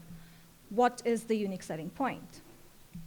For this, I analyzed the content of 3 competing English language news sites for a week: the Kathmandu Post, the Himalayan Times, and Republica. These are all published by legacy media houses and have a large audience inside and outside the country. I broadly divided the content to 3 categories: update, giving perspective or educating, and entertainment. On an average, more than 70% of the content was update, mostly on politics, followed by entertainment, and then perspective. I then compared it to the content from my partner. This helped me identify my partner's unique selling point, providing a perspective on issues that mainstream media didn't cover. For years, news organizations have based the metrics on circulation figure and traffic, which are basically designed for advertisers and not really the readers. Wouldn't a better way to measure be whether or not news organizations are fulfilling the audience's need for information? I user-tested 20 readers and non-readers between the ages of 16 to 35 residing in and out of Nepal to see what they want, what works, what doesn't, where they live online and offline, and whether they'd be interested in taking part in the news process. For the non-readers, they did not read the record because they did not know that it existed. Discoverability was an issue. For the readers, they liked the record had news from outside the capital and provided a different take on things. They liked that it sometimes had video and audio component to accompany the text. Majority of the participants from both the groups expressed their interest in getting involved in the news cycle, whether by sending in tips or volunteering at events. Online, for both the readers and non-readers, Instagram was the top social media platform. They preferred visual content over text, short and to-the-point content if in text, and were willing to consider long videos. For those who use Twitter, it was mainly to follow the favorite YouTubers, writers, or other influential people.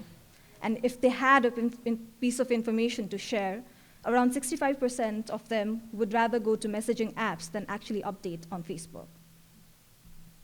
Offline, apart from the school and office work and spending time with friends and family, both the groups were interested in events. In the past, all but one had actively participated in events, whether it was to immerse themselves in the interests like cosplay conventions and photo exhibitions, or showcase the talent like slam poetry, or learn something around the interests like makeup workshops. To tackle the problem of non-readers not knowing the brand, the team ventured outside the platform. They organized a meetup with documentary filmmaker Kesang Chetin, who is renowned in the country. They showcased one of Kesang's popular documentaries, Hamikuna Kamanche, loosely translated as We Corner People, followed by a discussion about his thought processes, inspiration, and his upcoming project. The event was free, and over 100 people joined on-site and online through Facebook Live. Knowing your audience means growing with them too. Fostering a connection between the audience and the publication is crucial for sustainability. In September, The Record made a call out for the readers to send in photos of the CCTV cameras they come across in their daily lives. Last month, they published a story with the photos from readers, something that could have been done better, among other things, posting the call out maybe more than once, specifying where the help was needed in the photo card itself, and specifying where or to whom to send the information to. So what do we learn from all this? Most news organizations design their workflow to attract largest possible traffic, but only by being distinct can an organization achieve higher value. Interact with users, bring them into the conversation, and do that often. Listen to the audience and make sure they know they are being heard. This way, you can build a community that trusts you and are interested in investing their time and knowledge on you. Be willing to meet them where they are, whether online or offline. Find something that is on brand, but also meets the audience's expectation. So what next for the future? Adapt the long explainers and deep dives into digestible formats for the social media instead of just plainly posting links and photos. Research and create a strategy for platform-native content, for example, a video series for IGTV. Invest in informational guides and products in which you bring the useful information together and create guides or information services that people use. Then leverage that into your journalism. More importantly, look at not only the analytics, but gather feedback as well to see what worked and what didn't. If you try something new, track it. One longer-term goal for all of us in the industry, which we tend to forget, is that journalism is no longer a one-way process. It is a two-way communication. And maybe now is the time for us journalists to be the ones who are listening. This project would not have been possible without the team at The Record and my awesome Studio 20 family. A special thanks to the users who not only sat through a half-sleepy interviewer, but also sent in photos of events they attended. If you want to know more about the media scene in Nepal or just fangirl over GD and BTS, you can get in touch via email or Twitter. Thank you.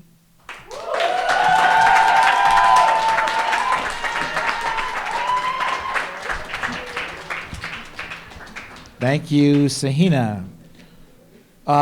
Many of our students who come from other countries, when they get here, they realize, or they may have known before they applied, that there's a 3 to 6 year gap between digital journalism where they come from and what's happening in the US and New York. And increasingly, our Studio 20 projects are about leveraging the knowledge that a student can gain here before it actually is commonplace there. So simple maxims like meet the users where they are very common here. It may be a new idea in Nepal. And Sahina employed that leveraging very well in her project. Our next speaker is Benjamin. Are you ready, Benjamin? I am ready, Jay. Take it away. Thank you so much. Hi, everyone. Well, good evening, and thanks, everyone, for coming. And also, let me take a bit of your time to tell you about this exciting project that I worked on the whole of the summer break and throughout this fall. And that is piloting Africa's diaspora membership. Well, a bit of context. The latest global revenue trends for media has been showing one thing, which is that the media is looking to global audience beyond their national borders to more like tap into revenues from beyond their borders. Africa has a huge global audience, known generally as the African diaspora. Well, it's estimated at several millions. Unfortunately, we don't have too much detailed data on this. But here are a bit of few. Here in the US, we have about 50 million people who identify as African American. And increasingly, we're seeing a lot of them looking to the African continent to either invest or support local initiatives.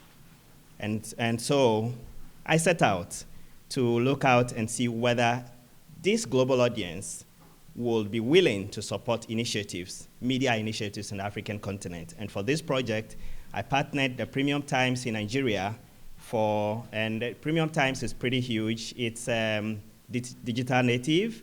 It has about 1 million new newsletter subscribers. Out of that, about 50,000 people live in the global audience. Well, first of all, here is the reason why there is an urgent need for a kind of alternative revenue source for news media in the African context. We know already that platforms like Facebook and Twitter are eating a chunk of ad revenues for the media.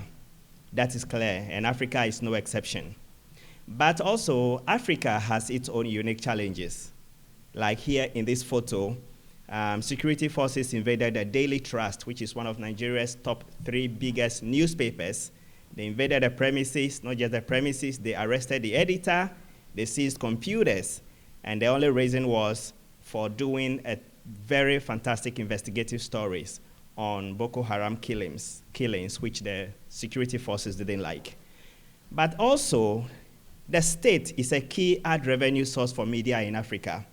And we are seeing more of state agencies leveraging ad contracts to dictate editorial content and suppress critical voices. And here in this photo, it looks like businesses are also copying the example of states, basically trying to use ad contracts to arm twist the media.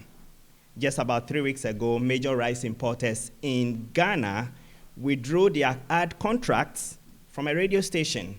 And the only offense, because this station was promoting local rice production and consumption. Obviously, these importers felt threatened, and so they canceled the contracts. And on top of this is this photo. Here is Facebook boss Mark Zuckerberg in a selfie with the president of Nigeria. To the right is the vice president as well. It's like saying, thanks for allowing us to steal ad revenues from your small media companies. Yeah.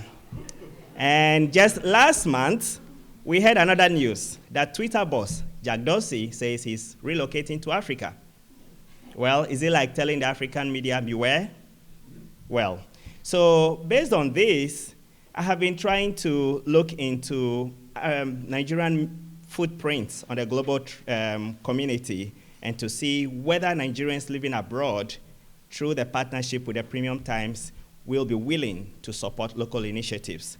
And to answer this question, I researched Nigerian various on the UN, World Bank, and other key international data sources. Like this example from PricewaterhouseCoopers. They gave what sounds like a conservative estimate of about 1.2 million Nigerians living abroad. Other sources said it could be as high as 10 million. And in Africa, Nigerians are known as the biggest travelers on the continent. In 2017, remittances from Nigerians abroad back home, and this is official document, showed that $22 billion was transferred from Nigerians living abroad back home. That rose to $23 billion the following year. And these are still conservative amounts, considering that a lot of us, including me, when we're sending revenues back home, we use not the regular means like going through banks that are documented. Sometimes a friend going back home and you send him an envelope to send the money. Those are not documented. So this could be more. And Nigerians are, interestingly, not the biggest when it comes to African proportion of remittances. Egypt is. And Egypt, as of 2018, remittances from Egypt was 28 billion. So I set out to test out whether Nigerians abroad will be willing to spend their hard-earned naira, which is the Nigerian currency, on a Premium Times membership model. Well, as in data collection, we designed questions relating to their news consumption habits, story preferences, their preferred media, and interestingly, majority of them, 61% said they are familiar with the Premium Times. And it seems like they like quite a bit of their content. Like here, local news can't stop. And if you are a Nigerian living abroad, definitely you would want to be up to date with developments back home. Also is investigative stories. And Premium Times has carved a kind of niche for investigative reporting. It seems like a lot of their listeners or those we surveyed like it. In fact, one of them said, I like the Premium Times for its fearless coverage. I then followed to test whether they will be willing to support the Premium Times financially. Well, 39% said no. That would seem a lower percentage, but wait a second. 22% said yes, 39% said not sure. 8% said they will be willing if Premium Times explained the purpose for a membership to them. So that's potentially about 65% of people who could be converted to be members. Well, based on that, the news even gets better. First of all, membership, like you hear from NPR or others say that support for this program is by your generous contribution and all. Membership is not all about financial contributions. As media, we thrive on loyalty, we thrive on patronage, we thrive on page view and others. And these contributors from so far our interviews have expressed their interest to contribute to editorial contents. Some are willing to provide expert opinions. Some are ready to give tips about breaking stories or development in their neighborhood abroad for the Premium Times. In fact, some are even willing to provide videos and pictures to support Premium Times. One person even said he's willing to source external grants to support Premium Times investigative stories. So it's not just about the physical cash. Well, I also set out to test about what product or what medium they want the Premium Times to deliver content to them. 40% said WhatsApp. And the WhatsApp platform is growing big and it's used across Africa and beyond. Europe and beyond, even Asia, Africa are some of the biggest markets, as well as Latin America. One medical doctor said, that's where everyone is getting their news. The second platform they chose is newsletter. So based on their suggestion, I created a kind of prototype WhatsApp broadcast platform. And as you can see abroad, it basically, as you can see on the board, it basically sums up the major stories from Nigeria in the day, and it's pushed to the people right through their phones, and it shows right on their screen. First of all, there's also a link that makes it much easier for people to just click, and they can even get a WhatsApp on their computers, so not just a phone. It serves several multiple purposes, including the fact that people who cannot go online to read from Premium Times can very much easily read it on their phone. Secondly, there is a link they can click, and then it will also drive traffic to their website. So it serves multiple purposes. Here is one respondent who I tested from the first stage, and after the prototype, I showed it to her. And after reading through, this is her comment. I haven't read my New York Times newsletter this week because I haven't checked my email. This WhatsApp pops up right on my screen, and that's her quote. So it makes it much easier. Even on the subway, she could be reading the very top stories from Nigeria.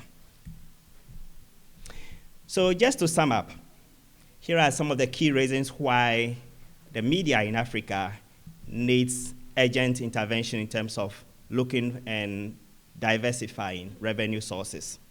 We already know of the major challenges, as I mentioned, from the platforms like Facebook and Twitter and how they are eating a chunk of revenues for the media.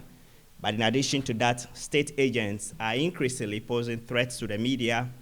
Businesses are now sort of mimicking examples of states by using ad contracts to more like twist the media. We are also because African media has this kind of small size nature, we don't have the major news we see like NYT or NPR in Africa, so they are smaller, and so also is their revenue, and then also limited resources. And so this calls for an urgent need to diversify the revenue sources for media in Africa. And from this investigation or this research so far, it's showing that readers will contribute to a membership if they understand the cause. I want to say a big thank you to the Premium Times, especially the product team, to my professors, Zoe, who is unfortunately not here with us tonight, but our prof, Jay, is here with us. Jay, thank you. To my survey participants, some of them are right in the crowd tonight. I say thank you for taking time to respond to my questions and bother you even through Thanksgiving period. And to my Studio 20 colleagues, thank you so much. Well, and to friends and families who came out tonight, I say thank you. Please get in touch on Twitter. I'm Benji Love. My email is right there, and on LinkedIn. Please get in touch and let's chat. Thank you.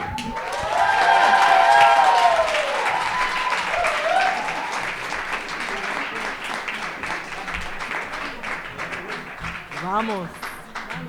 Thank you. I just think it's just so important what Benjamin is doing.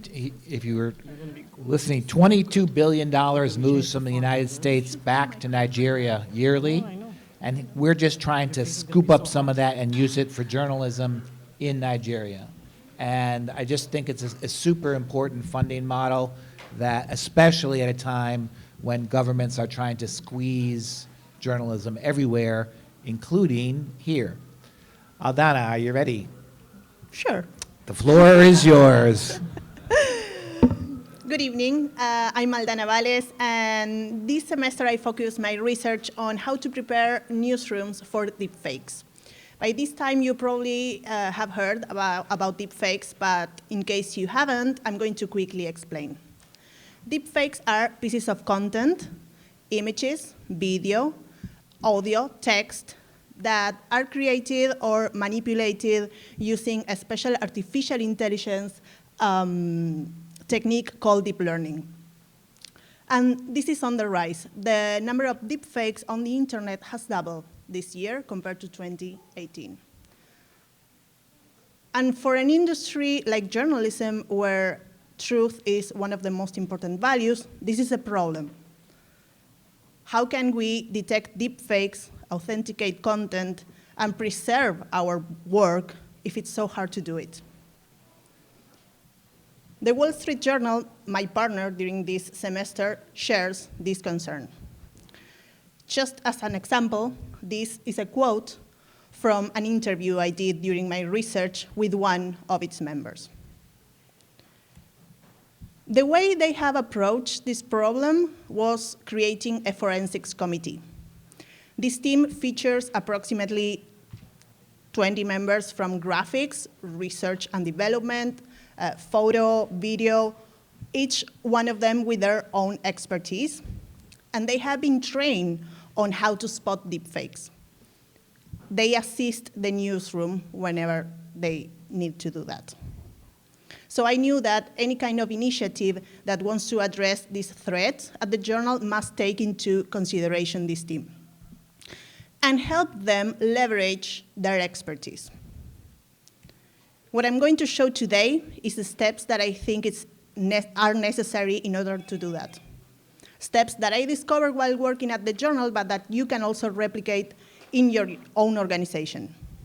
So here is how to get your newsroom ready for deepfakes. First, kind of obvious, train your newsroom, give your journalists the knowledge they need. For example, one of these images is fake and has been created using artificial intelligence. It is difficult to tell the true image from the fake one. But there are some hints that your newsroom should know. For example, asymmetry is one of the most common, a blur background too. In the case of the Wall Street Journal, the forensics committee knows these hints and knows how to look for those mistakes that are obvious. But sometimes those mistakes can't be spotted by the human eye. So another thing you need is technology. The second step is get the necessary tools. One of the things that people familiar with deepfakes know is that, and you should also know, is that there is no silver bullet against deepfakes, no single tool that can help you detect or verify content. You need a comprehensive approach. And there are currently two ways to address this issue from a technical point of view. The first one is the detection method. This method uses deep learning, the same technology that is used to create deepfakes, but in this case, to identify them. These tools learn how fakes look like, what the mistakes look like, and can detect the fake content. Based on that, what I did as part of the research and development team was this, a tool that can leverage the knowledge of the forensics team in order to build a computational model that can potentially detect deepfakes. The way this works is it shows one fake picture and asks the user what the giveaways are. When the user clicks on the image, the tool saves the coordinates. That way, it stores the data that can later be used by the R&D team to train a computational model that would know how mistakes look like.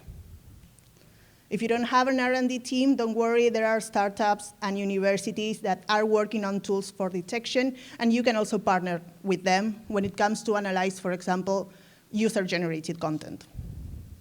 But the biggest problem with deepfakes is that their mere existence questions what we know about evidence, whether we believe in what we hear and what we see.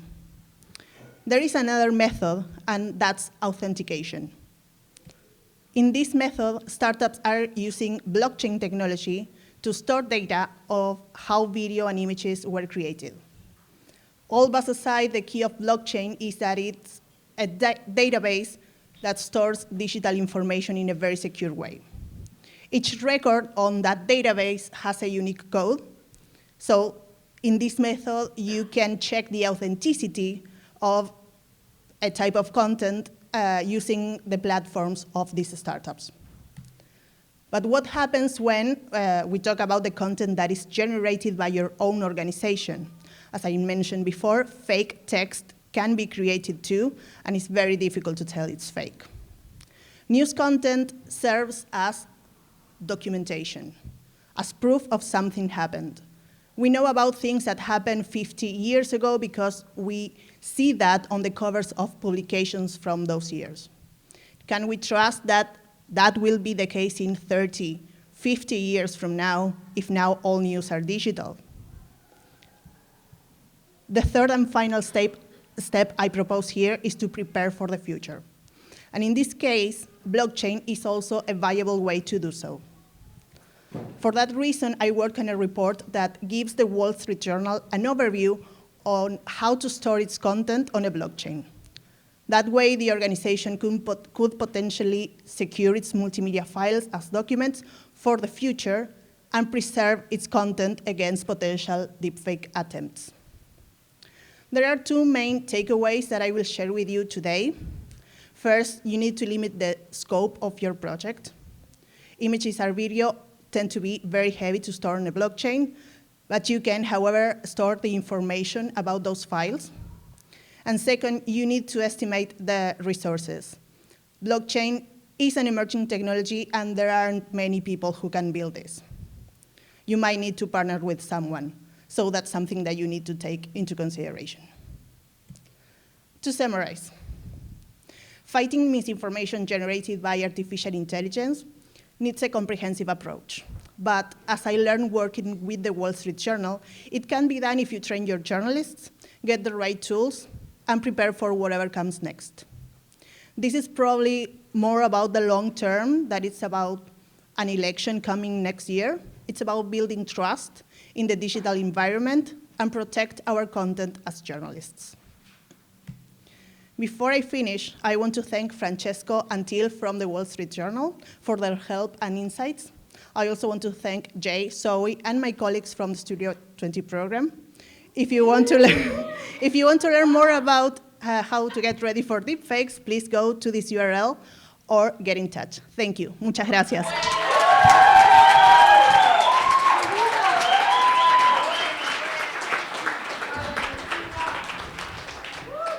While we get ready for our last presentation, I want to point out again that once again here with the Wall Street Journal, Studio 20 is being asked to help educate the newsroom about deepfakes, which did not intimidate Aldana at all. She went out and she worked on exactly that. Our final presentation is from Priyanka, who worked with the Financial Times. Priya, are you ready? Yes. Take it away.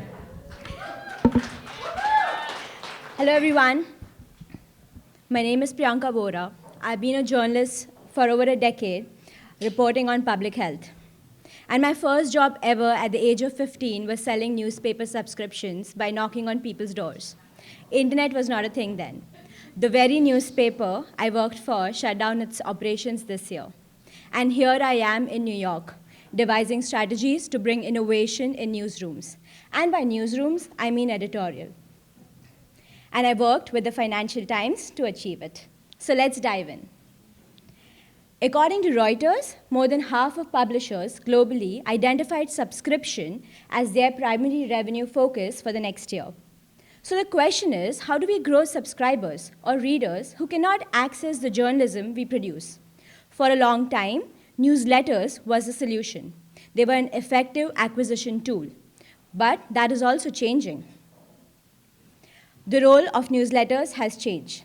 From being an acquisition tool, news organizations are treating newsletters as independent products. For instance, Wall Street Journal, Bloomberg, Financial Times have put their newsletters behind the paywall. And if you're going to change the way we view newsletters, we might also focus on how we grow subscribers using these newsletters which live behind the paywall. And I have some key insights for you. On my screen, you can view First FT, a daily curated newsletter with 100,000 subscribers and with a very healthy open rate. Over the summer, I wrote the newsletter. I understood the production routines. My goal here was to identify what is the magic formula which made the newsletter so successful, and how can we replicate it to other products in the FT. When I started working on this project, this is what my mantra was. Your audience also has an audience. Readers of the Financial Times know people who may be interested in the journalism the Financial Times produces. So, how do we reach them? What we actually need to do is stimulate conversations like these between current and prospective subscribers. There's enough evidence that word of mouth is the most effective tool for acquisition. But again, how do you stimulate this conversation? The answer is simple. Just ask your readers. I designed an audience research project with a focus on First FT. It's an audience-first approach, where you ask a specific kind of reader a set of framed questions to influence your growth strategy. I partnered with several teams within the newsroom. Along with the customer experience team, I sent out a survey to the newsletter subscribers. We got over 500 responses. I used the Net Promoter Score to identify readers who I categorized as advocates and superfans. While I was doing all that, I spoke to people within the newsroom to frame questions with a clear, actionable item attached to it. When I was framing my questions, these were the 4 major themes around which I was framing my questions: discovery, sharing, value, and engagement. To find out how readers subscribe to FT.com and the newsletter, what makes them share the news they read in the First FT newsletter, and how actually they do it. How likely were they to engage with the newsletter? For example, responding to a call-out. And this was not a marketing interview. Readers were excited because they were going to speak with a journalist. Talking to readers was in itself a loyalty-building exercise. I also created a version of the newsletter with a different kind of imagery, text, and reader prompts to measure the reaction and response of the readers to new features. And this is what I found. I interviewed 10 First FT readers. The youngest was a 33-year-old, and the oldest was an 81-year-old professional. And here are some striking insights. Katie, who is 33, frequently mentions FT's journalism to her students and friends. She was introduced to the FT by her sister, who works in finance. Like Katie, other readers also brought up FT's reporting in their conversation with their colleagues and friends. John here is 53. He usually copies a short synopsis from the newsletter and shares with his colleagues. Many other readers did the same. They either copied the synopsis or opened the article in their browser, copied the URL, and shared it via email or text. It was extremely challenging during this exercise for me to recruit female readers. And thanks to Lila's advice, who is sitting in this audience, I sent out a personal note to every reader, and then I was able to get good participation from female readers. All the readers I interviewed were also shown this prototype that I created. Readers did not prefer forwarding curated newsletters because they didn't think the whole newsletter would add value to their colleagues' life. Readers were conscious of other people's time, but they were interested in inviting friends to subscribe. They wanted to introduce the FT to their friends. They were keen to be our ambassadors. I also took the opportunity to gain some insights on imagery that our readers like in the newsletter. Almost everyone said they disliked photographs of people. Hint, Boris Johnson, Donald Trump. Nobody wants to see them. They preferred charts, graphs, but not too many. The survey we sent out to the readers showed that almost 40% of the readers did not find value in the video of the day or the podcast of the day segment. So I decided to test something else. I replaced the segment with an illustration of the day, which all the readers admired and said that illustrations like this might compel them to open the newsletter next day, which might impact our open rates. Now, this segment here is an excellent example on how to add new features to your existing product and repurposing content across platforms. The audience research showed that readers were interested to know what reporters' take was on an ongoing story. I was able to test this segment live, where we carried a quote from the reporter and linked it to the podcast. We had 3,000 additional listeners on the day we carried this segment in the newsletter, and that made that episode the most heard episode ever. Any news publisher who has a podcast and a newsletter can easily implement a strategy of this nature. It's organic cross-promotion. Readers are interviewed were also interested to respond to call-out in the newsletter.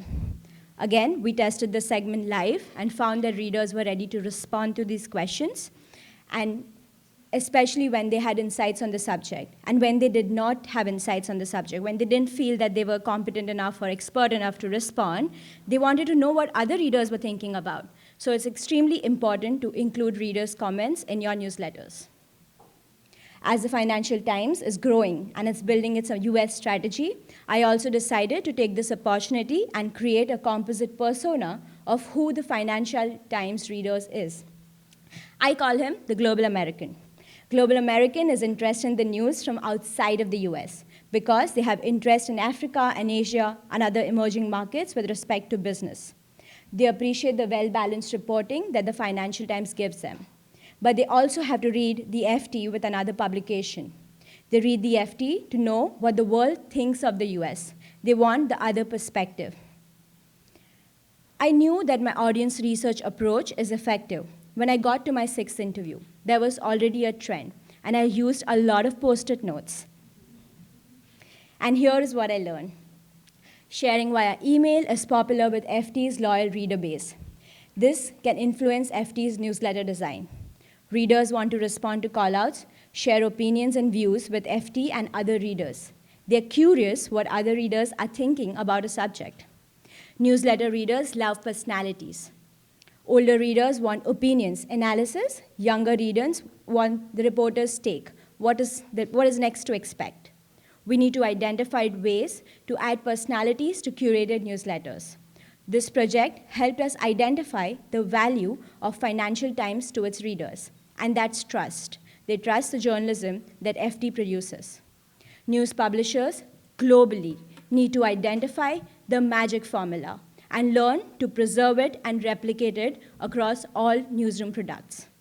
With that, I would like to thank everyone in this room, the fantastic, amazing team at the Financial Times, Renee, Amelia, Laila, and Fernanda, my professors, Jay, Zoe, Hilka, the Studio 20 family, and my fiance Kushal. And if you would like to learn more about this project, just send me an email or tweet at me. Thank you so much.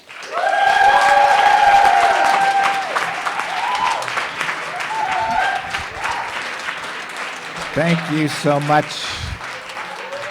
Priya. I got 4 more quick things for you before we stay and drink.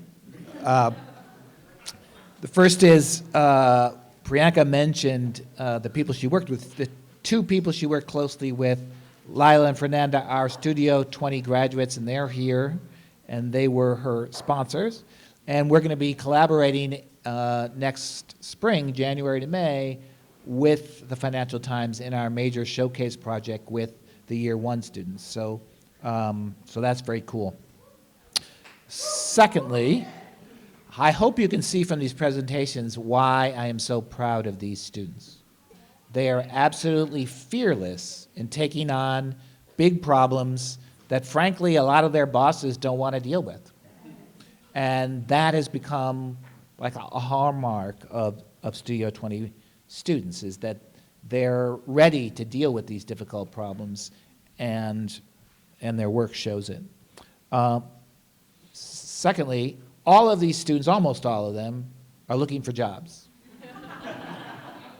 So if you can help, or if you can just talk to them about it, that would be really cool. We also have in this room 15 year one students who will be looking for internships in the summer and opportunities to do this kind of project in the fall. So if there's a chance that you could serve as sponsor for one of them, I think that would be very cool too. That is it for us in Open Studio Night 2019. Let's have a big round of applause for our graduates. And before we end, just as a class, I want to thank you, Jay, for everything you've done for us over the past 18 months, and we have a gift for you.